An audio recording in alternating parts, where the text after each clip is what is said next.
My name is Christina, and this is my story. I grew up on fairy tales, and everybody knows like the happy Cinderella got, you know, the shoe and married the prince. But in the Grimm's Brothers, like original, like the sisters chopped off their toes and their heels, and like it's really gross and nasty, and that's life. So that's what I relate to, is the real, honest fairy tales, that life is messy. The clinical name of my disorder is Ehlers-Danlos syndrome, or EDS, and there's many different types. And I have what used to be called type 3 and is now hypermobility type. And then I have a sub-disorder that not everybody with EDS has, called POTS.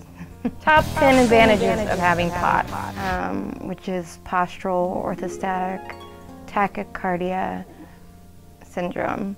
Number 3, who needs drugs? Well, I do, which basically just means my nervous system is on crack. I actually also have the blessing of hypnagogic hallucinations. So I'll just randomly wake up in the middle of the night and think that like knives are coming out of the ceiling or someone's trying to attack me, which is great when my back's out. I don't have the energy. I can't sustain energy. The overheating has gotten worse. I have a chronic pain, and it's unpredictable. One day I wake up and I can't walk. It's like, oh, no walking today. The next day, I wake up and I have lockjaw, so my mouth is completely shut and I can't open it. But I can walk. I don't sweat, so I can't regulate my body temperature. I had like a heat stroke, heat exhaustion at least once every summer and throughout the year. So I drink my coconut water and eat my Pedialyte pops and wear my ice packs. Number one, and this is my favorite, although nobody else was like going for this one. You spend so much time in hospitals that eventually you are going to meet McDreamy. Personally, I prefer McSteamy though. Before I was diagnosed, I was an actress and director and playwright for Theater for Youth. I also taught theater at Toledo School for the Arts.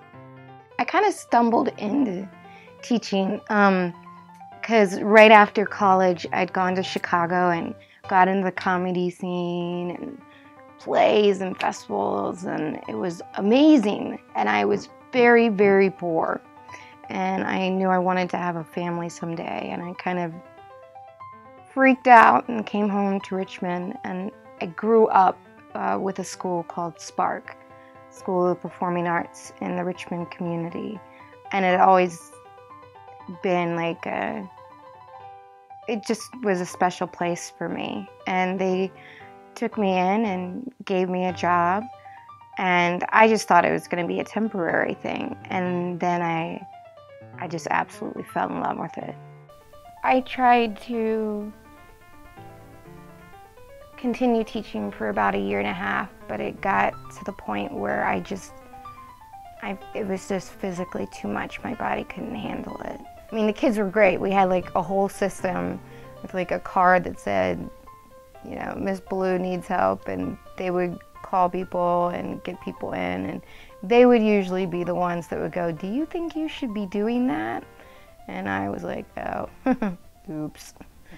The first time I was diagnosed was 2 years ago, actually, almost exactly, in August, by Dr. Tinkle, and he's got the best name ever and the best sense of humor.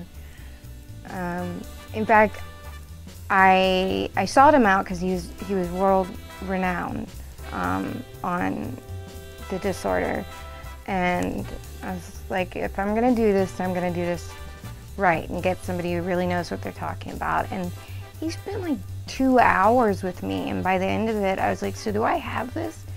And he looked at me and was like, yeah? Like it was just understood. The way I thought it would change my life is it made me realize it was a forever thing. I think I kind of always just thought everything was normal. I didn't really like going to doctors. I always just dealt with it and just, you know, keep on trucking away. And everybody has back pain and thought, you know, girls don't sweat, right? I just kept going and I thought maybe one day they'd find out I had like an extra thyroid somewhere in my body that had a tumor on it, and we just take a pill and remove it and it would be fine. So the diagnosis was knowing that there was something actually wrong with me, different about me, and I had been putting off acknowledging that. I didn't want to think that. I just wanted to be normal. I'm so bad at asking for help, but this isn't for me.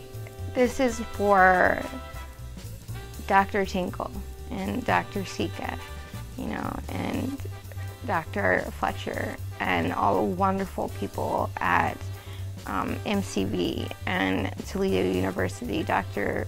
Blair Grubb and everybody, the ambulances that helped me. Those men literally had to pick me up and carry me while I was convulsing. And they have families to feed too. And it can be anonymous, but I'd love to send you a thank you. So if you could include your email, I'd appreciate it. Hit the little link below. It's down there.